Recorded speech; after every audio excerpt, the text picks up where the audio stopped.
જય શ્રી કૃષ્ણ મિત્રો, આજે આપણે હોમમેડ બટરસ્કોચ આઈસ્ક્રીમ બનાવી રહ્યા છે।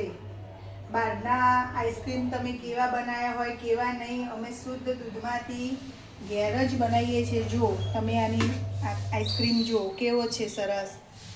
તમારે પણ આઈસ્ક્રીમ લેવો હોય તો અમારા કોન્ટેક્ટ નંબર ઉપર સંપર્ક કરો। જો બધું આપણે હોમમેડ જ બનાવીએ છીએ મિત્રો। જે તમે બહારના આઈસ્ક્રીમમાં ગળા પકડાય એવું થાય એ આ ઘરના આઈસ્ક્રીમમાં કશું જ નહીં થાય। પ્યોર દૂધમાંથી જ આપણે આઈસ્ક્રીમ બનાવીએ છીએ મિત્રો।